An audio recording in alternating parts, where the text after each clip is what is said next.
It happens to me all the time, and it happened just this week.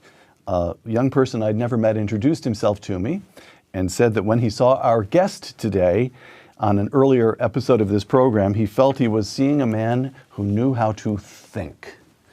Dr. Thomas Sowell on Uncommon Knowledge now.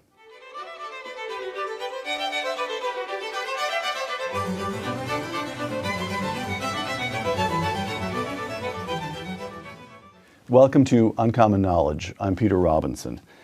Thomas Sowell has studied and taught economics, intellectual history, and social policy at institutions that include Cornell, Brandeis, UCLA, and Amherst. Now a senior fellow at the Hoover Institution, Dr. Sowell has published more than a dozen books, including the classic A Conflict of Visions. Coming soon, a revised edition of his most recent volume, Discrimination and Disparities. Tom Sowell, welcome. Thank you. You grew up in Harlem, dropped out of high school to join the Marine Corps during the Korean War, received an undergraduate degree from Harvard, a master's from Columbia, and your doctorate from the University of Chicago. All of which pales by comparison with the fact that you once tried out for the Brooklyn Dodgers. But during this period, from Harlem to the University of Chicago, throughout your 20s, you've said, you spent most of the decade of your 20s as a Marxist. Yes. Why? What was the attraction? Well, I guess I first was very puzzled. See, there's one little correction I would make. At age 16, I was a dropout, high school dropout, and I went to work full time as a Western Union messenger. Delivering telegrams. Delivering telegrams. We better say that because there will be a generation that won't know what Western Union was. But go ahead. Yeah, that's true too. Right. And so I worked in the area of Manhattan called the Chelsea District, which is around 23rd Street, 9th Avenue. And at the end of the day, I had several ways of getting back home. The easiest, fastest way was with a subway, which was a nickel in those days. When I was feeling flush, I might go for a bus for a dime. And then when I was really getting reckless, I would take the Fifth Avenue bus, which was the elite of the buses, was 15 cents. And so I would walk over to Fifth Avenue, take that bus. And it would take me up through all the glamorous parts of Fifth Avenue, past the Empire State Building, past the great stores and things of that sort.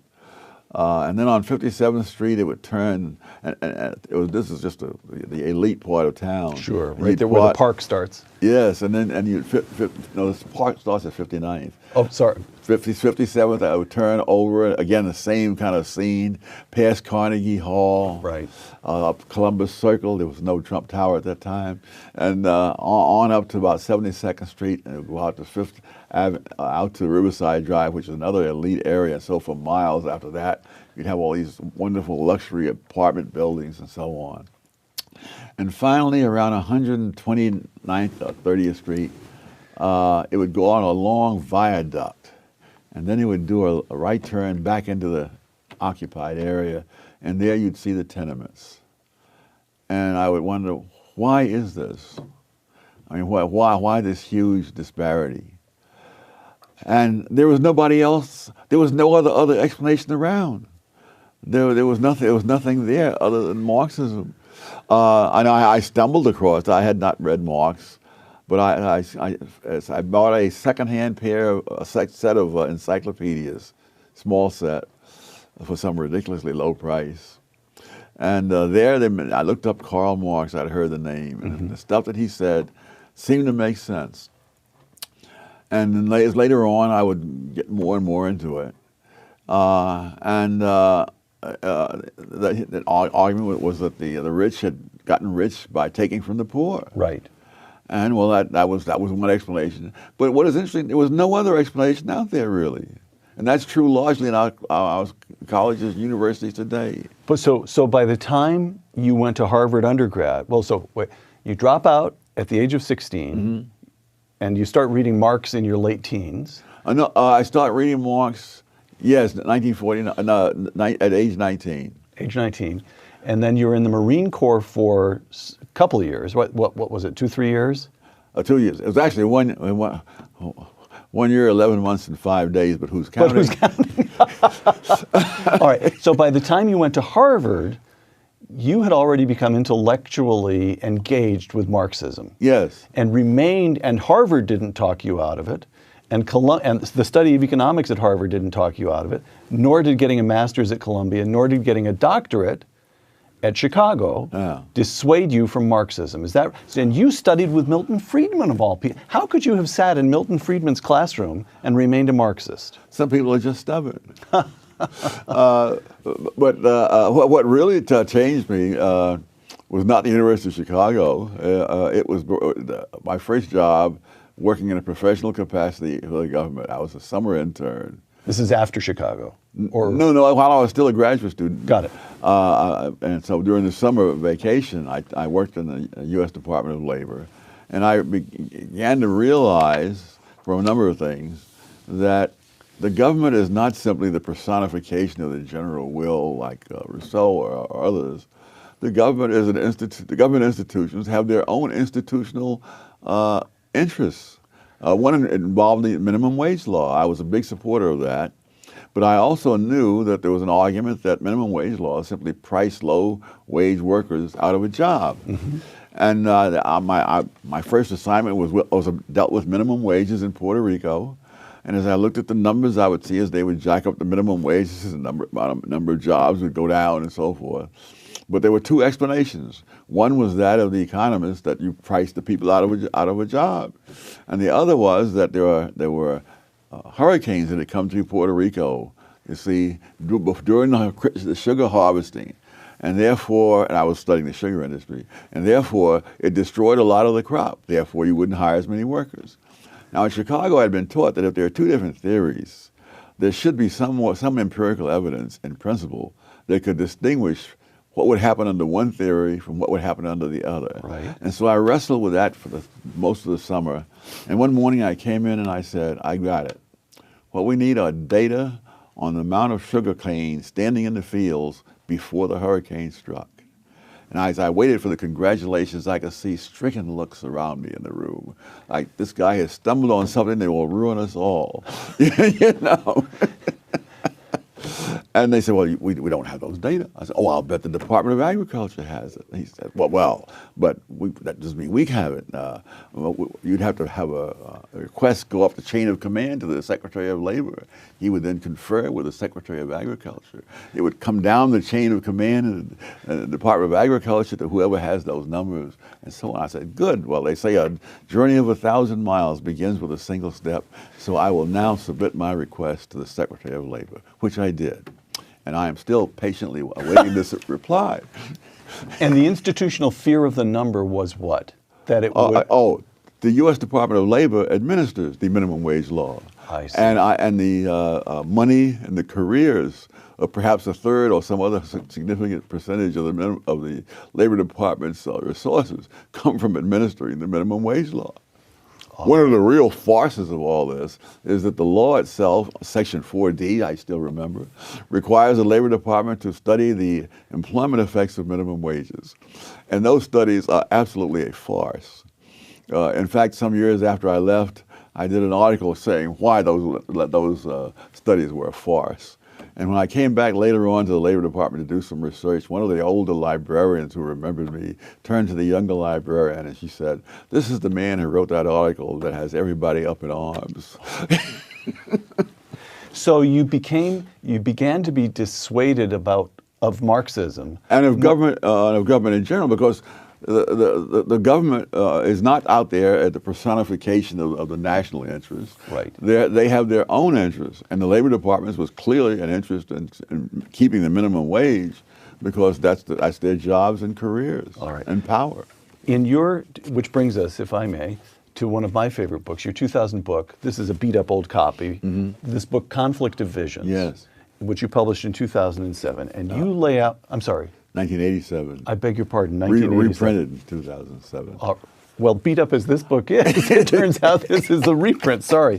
1987, and you lay out two competing ways of looking at economics and politics, really two competing ways of looking at life that go back at least 200 years, the constrained vision and the unconstrained vision.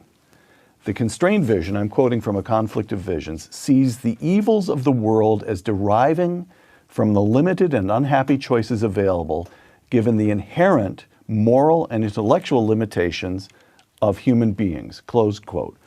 So the constrained vision understands itself as constrained by the limitations of reality itself. Yes. Is that correct? Yes. Okay. In other words, they cannot proceed as so many do, that good things happen automatically, but bad things are somebody's fault. Got it. Got it. And then to continue here, the constrained vision, again, quoting from A Conflict of Visions, for the amelioration, improvement of the human condition, the constrained vision relies on certain social processes such as moral traditions, the marketplace, or families, not government. So explain that. Why do we rely on processes rather than the will of the people instituting changes to improve our condition? Well, it doesn't ignore government. Even for the market to work, you have to have a government. As Europe discovered when the Roman Empire collapsed, and the economies collapsed also. But I guess one of the reasons would be that with the government, you have surrogate decision makers, and they cannot possibly know as much as the individuals whose personal decisions have been preempted. I see. I see. All right. Which brings us to the unconstrained vision. When, again, I'm quoting you, when Rousseau said that man is born free but everywhere in chains, he expressed the essence of the unconstrained vision, in which the fundamental problem is not nature or man, but institutions. Yes. Would you explain that one? Well, he has the notion that, again, that good things happen naturally. And if they're bad things, it's because institutions, including civilization itself, have made these bad things happen. And of course, and I think that's really the implicit assumption behind a lot of things that are said on the left today. And why in my most recent book I go to a lot of trouble to show that in nature there's nothing resembling equal opportunity. That wherever you look around the country, around the world, you find people who live up in the mountains, poor and backwards, even in the richest countries. Including the United States. I believe the poorest country in the United States, the county rather, was in a mountain community, which was almost 100% white. Somewhere in Appalachia, West Virginia, Southern Ohio. Right. Yes. And that men in that county had a life expectancy 10 years less than men in a county in Virginia. And the unconstrained vision says, let's fix that. Surely we can pass a law that would improve that. And the constrained vision says, well, now wait a moment. If people who live in isolated pockets in mountains are poor and backwards all around the world, and we see this pattern over and over and over again, maybe there's something very deeply rooted in reality about that that's hard for us to get at. Correct? Yes. All right.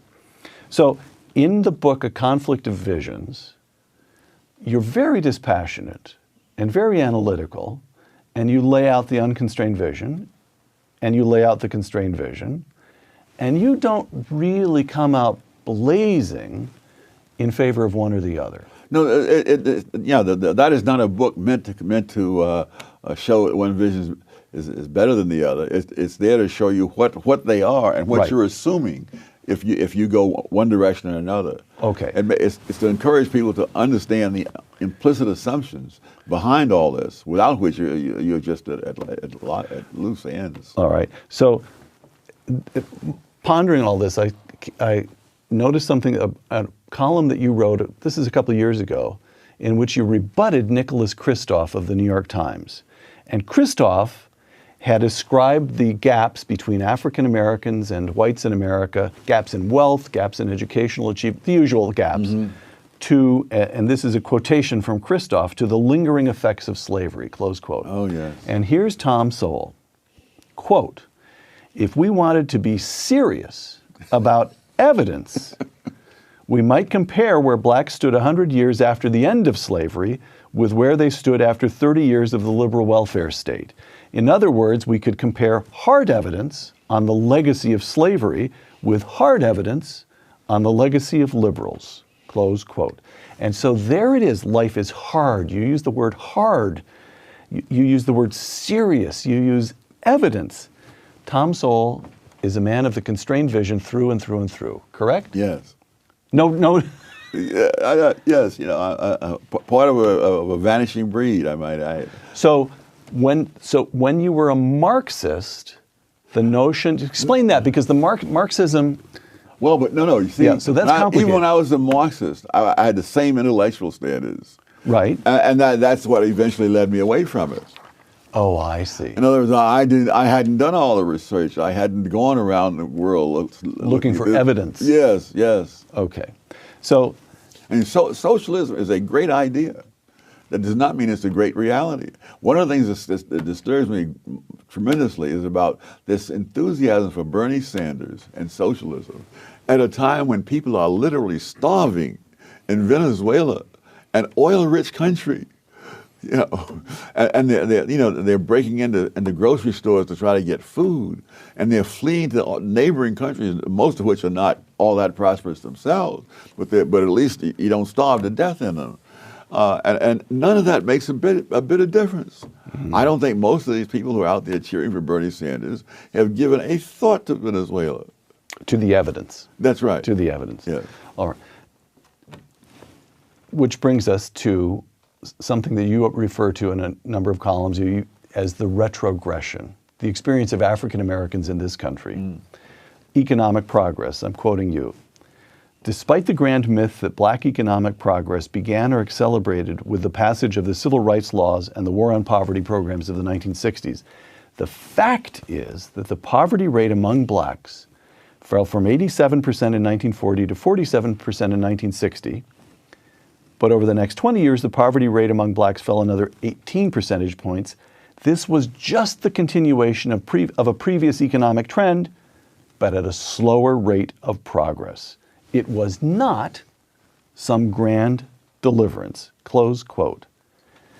That is so counter to what we are taught in school, what appears on the editorial pages of newspapers, that I feel as though I want to ask you, you really want to stick with that assertion? I have more evidence in my most recent book, Discrimination and Disparities. I point out that this really is a pattern not peculiar to blacks or even to the United States, that you can see the same thing in England, you can see it in any number of other countries, that the poor were much worse off economically, let's say in the first half of the 20th century, and yet in terms of their own behavior, they were far more decent societies, and afterwards, after this welfare state that's supposed to make them better off and better human beings, that's when the crime rate skyrocketed on both sides of the Atlantic. The British were famous for being perhaps the most polite, considerate society in the world. Prior to that. After that, you get things like the 2011 riots over there, went through London, Manchester, where they're going through this. They anticipated Ferguson and Baltimore by a few years. And the same thing is the burning down of buildings, the throwing of gasoline bombs, the whole smear. And none of those people were descendants of slaves. So the poor people were doing, if the lesson of the 20th century is something like poor people, including in this country African Americans, were improving their lot and leading fundamentally decent lives until the government decided to help them. Yeah, yes. That's a fair statement. Well, they're better off economically because of what's been given. Right. But of course, when you have the crime rate, I mean, I got the first inkling of this some years back when I was at some school in Harlem doing some research. And I looked out the window and I mentioned in passing that when I was a little kid, I used to walk my dog in that park. and looks of horror came over the students' faces. Nobody in his right mind would have a child go into that park, walking a dog or not. The principal was warning these students not to cross this park, which is about a block and a half wide, even in groups of 6. And when I told them about how in his hot summer nights I would sleep out on the fire escapes in Harlem, they looked at me like I was a man from Mars. People were doing that all over New York. They were doing it in Philadelphia, Washington, wherever I've known people. That was a common thing for poor people. We didn't have the money for air conditioning. Right. You slept out on the fire escape or in the parks. Where Walter grew up Walter Williams. Walter Williams grew up in a housing project in Philadelphia. He was saying on the hot summer nights, the people would be in this project would have little balconies. They'd sleep out on the balconies, and the ones on the first floor who didn't have balconies would sleep out in the yard. And that there were old men who you could see sit on a hot summer night, sitting outdoors into the wee hours playing cards or checkers or whatever. It was a different world. It was a safe world. And it was infinitely safer. Now, what about family structure, Tom? Again, I'm quoting you. Most black children were being raised in 2-parent families in 1960. 30 years after the liberal welfare state, the great majority of black children were being raised by single parents. Yes. How does that? By the way, we should note that Patrick Moynihan publishes the Moynihan Report in 1965. Yes. And he's alarmed because the illegitimacy rate among black families is 25% then. Now, among whites, it's over a third. Yes. Hispanics, it's over half. And among African Americans, it's over 70%. What's going on there? Well, this is, again, this too, you find the same thing in Britain. You find it in France and Norway. You find it in the Western world. In fact, The dissolution of the family structure. Oh, yeah. There are any number of Western nations where 40% of the children are raised with only one parent. Right. At the extremes, compared to Asian countries, at the extremes, Iceland, it's 2 out of 3 children born are raised in a single-parent home. In South Korea, it's 1 out of 66. Wow. Wow. And so, what? That's the welfare state? Yes, it is. Oh, you're paying. You're creating a situation where if the first of all, you're creating a situation where if the man stays there, the government will not give the woman welfare, and if he leaves, it will. And so they're paying. When you pay people not to get married, more people don't get married. Right. Right. Okay. So what would have happened if Lyndon Johnson, instead of becoming a liberal, had remained a crusty, tough, skeptical Texas conservative, yes, which is certainly the way he started his career? If Lyndon Johnson had embraced the constrained vision instead of instituting the war on poverty and the Great Society and so forth, what would the country look like today? A lot better. You would not have the same rates for crime and so on. Because, you see, you can't have a welfare state in a democratic country unless you first have a welfare state vision. And when you buy all the assumptions of that vision, then you're buying a lot of trouble. One of the episodes I think epitomized it was in France in this case, that there were knife attacks by various people from North Africa against Chinese people in some suburb of Paris.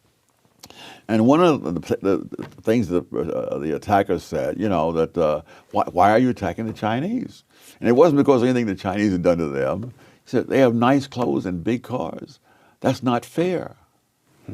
I mean, that's, egalitarianism as a philosophy is one thing, but the actual consequences of it mean things like resenting other people's good fortune. Right. All right. So one response to the gap, again, I return to this gap between African Americans and other Americans, affirmative action. Yes. Which brings us back to your alma mater, Harvard. According to I'll never live it down. You'll never live it down, yes. You once told me that the principal benefit of a Harvard degree was never again having to be impressed by anybody who had a Harvard degree. Is that right? Absolutely. All right. So these are figures that were published in the Harvard Crimson, the student newspaper. In the Harvard class of 2019, these are the kids who will be graduating next June, The average SAT score for black students was 2149. By the way, these are all good scores, but for black students, 2149, white students, 2218, Asian students, 2300. Well, now that must be reasonable because it's taking place at Harvard, the seat of reason. Well, that wasn't quite how I described it when I was there. Affirmative action. Is that we ought not to be doing this? You know, there are various laws and policies that benefit one group at the expense of another. But I think affirmative action has the distinction of being one that it harms everybody, though in different ways. And so there's a lot of evidence that there are black kids who have all the qualifications to be successes in college, who nevertheless are failures because they are systematically mismatched with institutions whose standards they don't meet, even though they may meet the standards of 80 or 90% of the colleges in America. I remember first aware of this when I was teaching at Cornell, and I found that half the black students at Cornell were on some kind of academic probation. And so I went over to the administration building and looked up the SATs of these students. The average black student at Cornell at that time scored at the 75th percentile. Which is pretty darn good. Yes. And so that means that in most colleges in this country, they would have no trouble, and many of them would be on the dean's list. But at Cornell, the average liberal arts student at that time was in the 99th percentile.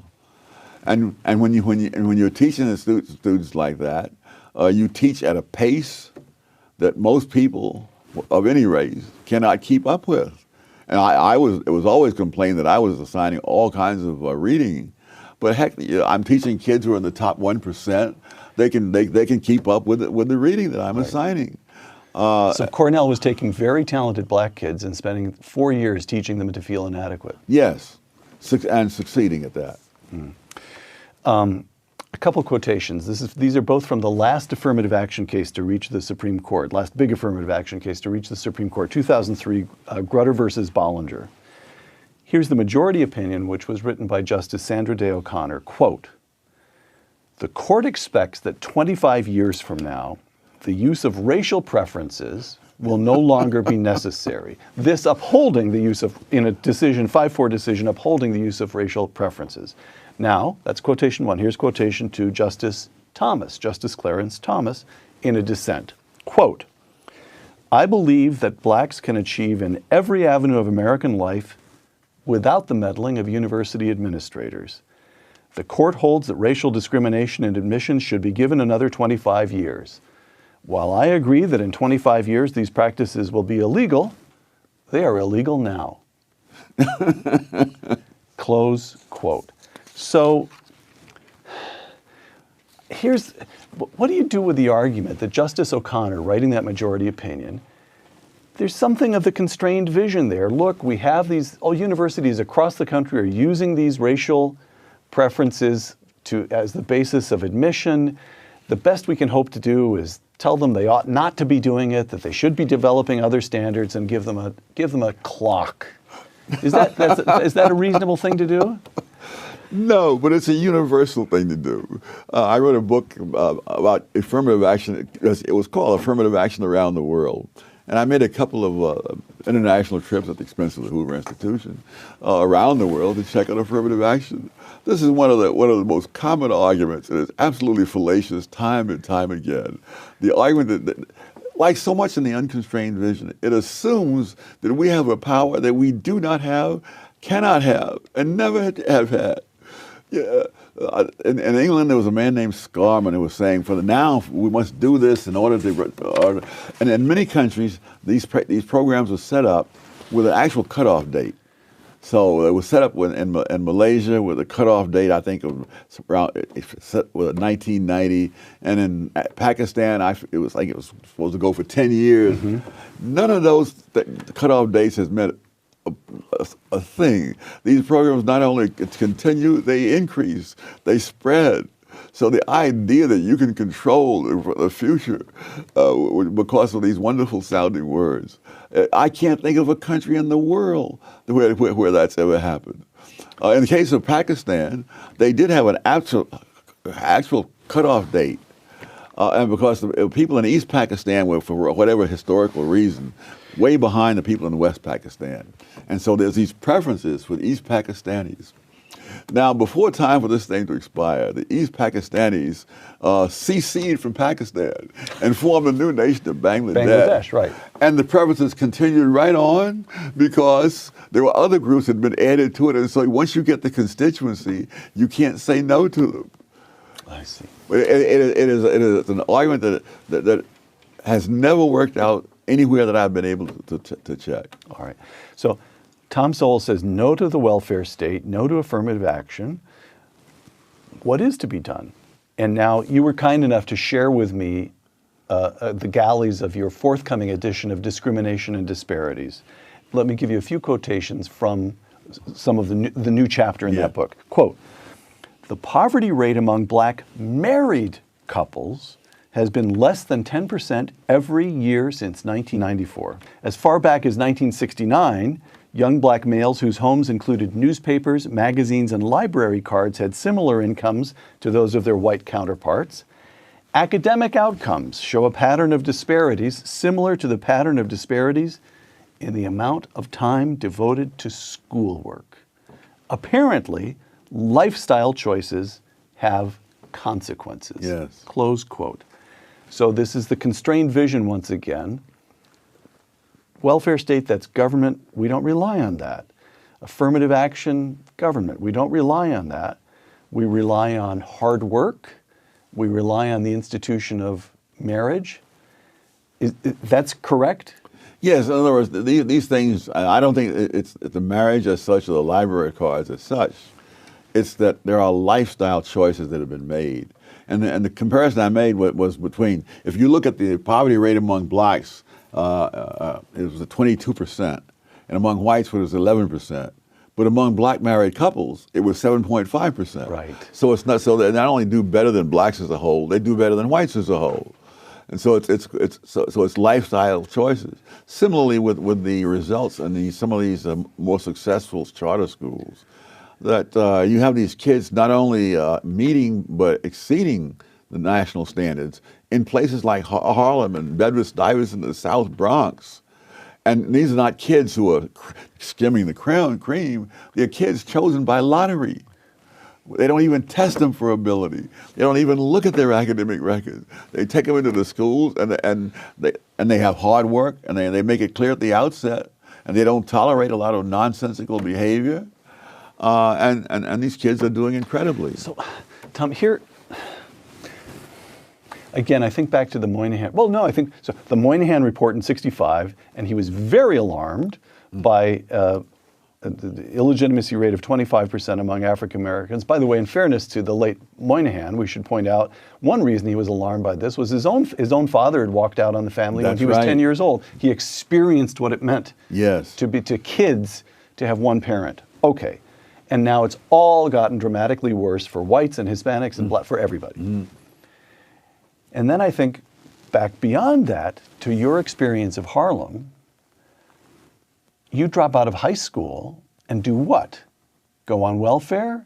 Start cashing? No, you went to work and you spent some of that money to buy some inexpensive encyclopedias. Yeah. And the Harlem was sick. So, but I feel this council, it's almost a council of despair in that world just seems so utterly vanished. No question.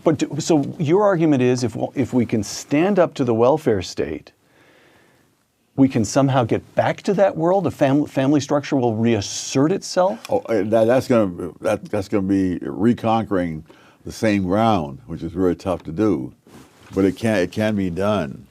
I was so lucky. At the time I had no clue about all this. I left home in 1948.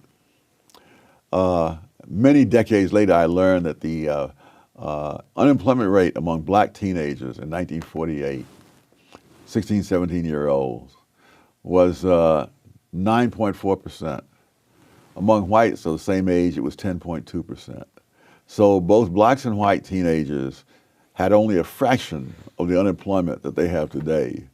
You were expected to work. You were expected to be able to get a job. And more importantly, the jobs were there for you.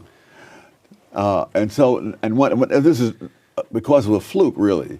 The minimum wage law in the United States, Fair Labor Standards Act of 1938, was passed with specified rates of pay that you're supposed to get. Almost immediately, inflation took off during the 1940s. So by 1948, those numbers that were in the law were meaningless. Oh, I see. In other words, when I started out as a Western Union messenger, the minimum wage was 40 cents an hour. I started out at the bottom at 65 cents an hour. So it was the same as if there was no minimum wage. And this is what happened. You had this, and I was so lucky. I knew, of course, had no clue about any of this. Now a black kid 20 years later comes in there. People have become compassionate. They've raised the minimum wage, so he can't get a job. Got it. And I don't think it does any community any good to have a whole lot of teenage males hanging around on the streets with no job and nothing to do. Right. Tom, so, but another thought here. You're describing a world, Harlem, the urban world, gone. Yes. But you made visits when you were young. You knew the South as well, didn't you? You went back to the South when you were young from time to time? I say back to the South because, as I recall, you were born in the South. Yeah. I went to New York. Went to New York. Yeah. Well, I think this was courtesy of the Marine Corps, which happened to locate the boot camp in South Carolina and Camp Lejeune in North Carolina. Okay. So what I'm getting at is, you were of the generation that saw Jim Crow with your own eyes. Oh, no question. No question. Okay. So, well, let me read you a quotation. This is from an article that got a lot of attention in The Atlantic a couple of years ago called The Case for Reparations by Ta-Nehisi Coates. Quote, "White supremacy is a force so fundamental to America that it is difficult to imagine the country without it. Reparations is the price we must pay to see ourselves squarely." Close quote. And Tom Sowell, who actually saw Jim Crow with his own eyes and experienced it, responds how? It would be nice to know his evidence for what he said, just to be old-fashioned about it. No, it was a rotten system. But I don't know how we get from that to reparations. I mean, what we see in the United States in terms of the bad things, you see all around the world. If you were to give reparations to everyone whose ancestors had been slaves, I suspect that you would have to give reparations to more than half the entire population of the globe. Slavery was not confined to one set of races. I suspect that most of the people who were either slaves or slave owners around the world were neither white nor black. I mean, this was a universal curse of the human species. Africa, the Middle East, Asia, slavery took place everywhere. And it continued elsewhere long after it was abolished in the Western countries. All right. Let me try sticking with Ta-Nehisi Coates. Shelby Steele talks about white guilt. And in Ta-Nehisi Coates, you get almost the counterpart of that, a kind of African-American claim against the white guilt. And this seems, beginning with the abolitionists, even beginning before the Civil War, you seem almost every generation, there's some expression that racism and slavery, as Shelby calls it, correctly, of course, the sin of slavery is so deeply, it's something we still live with. How do we expiate it? How do we get past it? Is there something we can do to relieve ourselves of this legacy? Oh, I think you should repeat it. If you were a slave owner, I don't see any reason why you should feel differently. On the other hand, I can't get over the idea of A, apologizing for what B did. Okay. Even when they're contemporaries, much less when one is dead and the other is alive. All right. I mean, Scalia, I remember was saying, that I owe no man anything because people who look like me did something to people who look like him. Okay, so just get past it. Get to work. Yeah. All right. Tom Sowell's view is get an education, stay married, and do your job. roughly. Yeah. All right. Charles Murray. You used to write a column every so often called Random Thoughts on the Passing Scene. Yes. And so I'm giving you a little snippets here of the passing scene in our final questions. Charles Murray, in his 1984 book, Losing Ground, and Charles Murray writes about discussions in academia and government about the effort to close the gap again between African Americans and whites. Quote, 1984, quote, whites had created the problem. It was up to whites to fix it. And there was very little in the dialogue that treated blacks as responsible actors, close quote. Yes. Has that changed? No, it has not. All right. On we go to the passing scene. Your longtime friend, Walter Williams. Now we come to current politics. The bottom line is that President Donald Trump does not have the personal character that we would want our children to imitate, but, save his misguided international trade policies, has turned out to be a good president. Tom? I think his policies have been, by and large, policies that were far better than that of previous Democratic or Republican administrations. So I go by the consequences. Okay. I mean, he hasn't produced the right rhetoric, but the fact is that unemployment among low-income people, black, Hispanic included, is at a level that is far lower than it's been in decades. The economy is booming in a way that no one had predicted.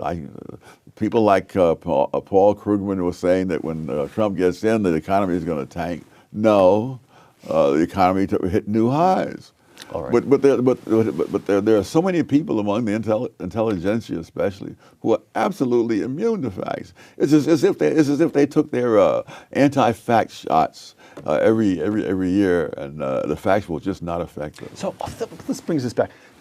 I can understand. I mean, I really can. My understanding is limited, which is why I'm going to put this in the form of a question. I can understand the never Trumpers who don't bother me with economic boom because this man is on my television screen every single night and I can't stand him. I can understand. I can see that impulse. I can understand what they feel. This is the second consecutive president of the United States that I automatically turn off when I'm watching on television.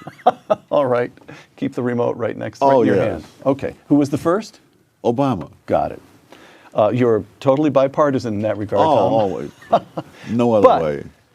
But the Great Society, the larger point that you've been making here, the Great Society, the war on poverty, this is now 6 decades of experience. Yes. And we have, as you have said, the gap hasn't closed. We've got dissolution of the family structure, rising crime rates. That I don't understand.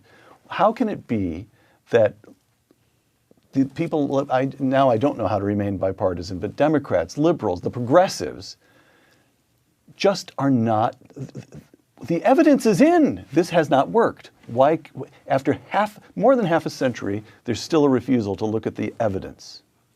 Yes, and there's even a tendency to falsify the evidence. And how come? I think people become attached to a vision, and that really warps the way they see the world. Human beings have an enormous capacity to rationalize. Yeah, all right. Again, notes on the passing scene. An article from the New York Times just a couple of days ago, quote, now this is a longish quotation, but it's important to lay out the facts here. Over the last decade, the charter school movement gained significant foothold in New York.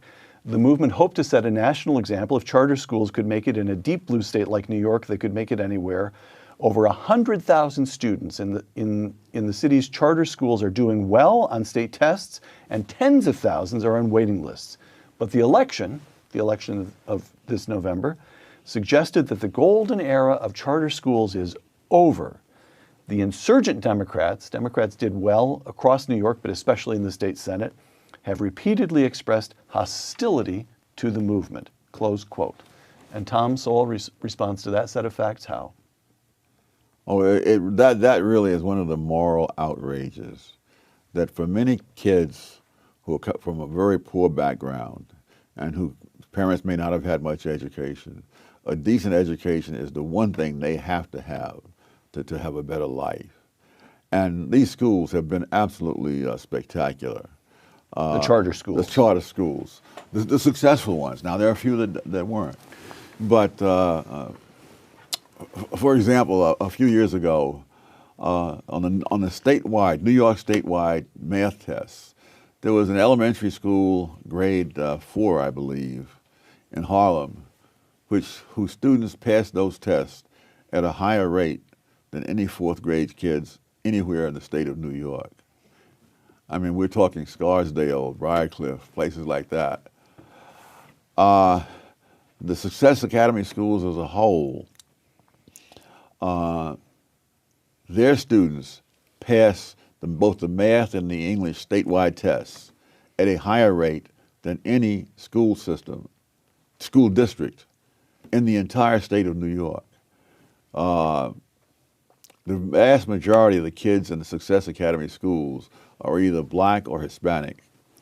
If you look at the 5 highest scoring school districts in the state in terms of the percentage of the students who pass the math or the English tests,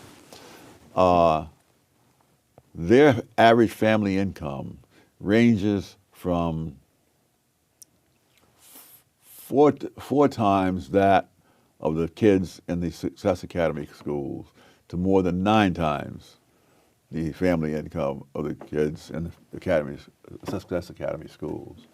And yet the mayor of New York is doing his darndest to put a stop to the expansion of schools in general, but his special ire is aimed at the Success Academy schools.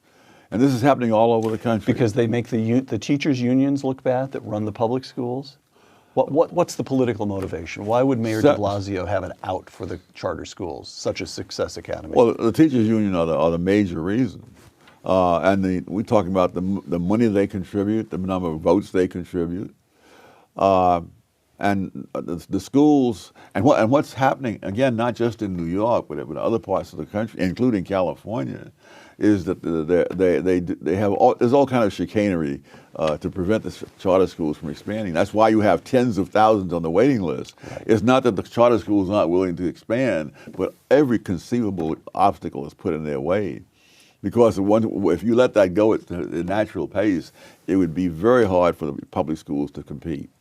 And one of the things they're doing is imposing the same kinds of restrictions on the charter schools that made the public schools so bad. For example, restrictions on being able to get rid of kids who are running amok and ruining the education of everybody else. And the charter schools don't tolerate that. The things that are tolerated in the public schools are unbelievable. So when I asked you a moment ago, how do we bring back the standards of the Harlem in which you grew up, the answer is that's a hard thing to do. But we do know how to do one thing. We do know how to establish schools where the kids in present-day Harlem have a shot. They have a chance of getting a good education. Yeah, you don't have to bring back the past, even if you could, because we have it in the present. We have this happening. And so we know how to do that, and the Democratic establishment in New York wants to shut it down. Yes. And the Republican establishment stands mute. Stands mute. You know, I love talking to you, but I really don't know why. It's all discouraging. Tom, you mentioned a moment ago the way young Americans flock to Bernie Sanders. Gallup poll this summer: the proportion of Americans age 18 to 29 that holds a favorable view of capitalism, 45%. The proportion that holds a favorable view of socialism, 51%. Now, I would like you to take a look at a brief video of Alexandria Ocasio-Cortez, who at the age of 29, calling herself a democratic socialist, has just been elected to the House of Representatives from New York. And although she's not seated yet in the new Congress, she went to Washington, and one of her first acts was to participate in a sit-in in the offices of House Majority Leader Nancy Pelosi. That is to say, the leader of her own party. Yes. So here's a brief video. I just want to let you all know how proud I am of each and every single one of you for putting yourselves and your bodies and everything on the line to make sure that we save our planet, our generation, and our future. It's so incredibly important. We have to get to 100% renewable energy in 10 years. There is no other option. Tom, to her supporters, to the supporters of Bernie Sanders, to young Americans, what would you say? I would say get some facts first. Know what you're talking about before you start spouting out this kind of stuff. Ask the question. One of the things I do in a new book is I suggest that there's a certain opinion about what happened in the 1920s where the taxes were cut from the highest tax rate was cut down from 73% to 24%. And the argument was, oh, this is tax cuts for the rich. And I have suggested that students and that the Secretary of the Treasury did this in support of a trickle-down theory and so forth. And I suggested that the student would be a wonderful project to go read what the Secretary of the Treasury actually said. Andrew Mellon in the 1920s, yes, about these tax cuts. And then go on the internet and get the Internal Revenue official data on who paid how much taxes in the 1920s. And it turns out if you do that, you find that Andrew Mellon said that the exact opposite of what he is attributed. It is attributed to him in textbooks that have been sold widely for decades on end through successive editions. And what you'll find is that and when the tax rate was at 73%, the people who are making over $100,000 a year, and that's maybe a couple of million in today's money, paid 30% of the taxes. And after the so-called tax cuts for the rich, they paid 65% of all the taxes. And the people with incomes under $5,000, which was a nice income in those days, who were paying 15% when the tax rate was cut, before the tax rate was cut. And after it was cut, they paid just under 1/4% of all the taxes. And so we hear how, and so there's all kinds of indignation in these scholarly books. We're not talking about just political propaganda. How this was a bonanza for the rich and so on. And people with ordinary incomes paid practically nothing in income tax after the tax cuts. And millionaires, the share of millionaires was, I think, 4% before that, and it was 19% afterwards. But the facts simply do not matter. They say these words, they say trickle down, and it's like saying abracadabra, and all the miraculous things follow from that. Tom Sowell, author of a forthcoming edition of Discrimination and Disparities, would you close by reading a brief quotation from your 1987 book, one of my favorites, A Conflict of Visions? Logic, of course, is not the only test of a theory. Empirical evidence is crucial. And yet social visions have shown a remarkable ability to evade, suppress, or explain away discordant evidence. Historic evasions of evidence are a warning, not a model.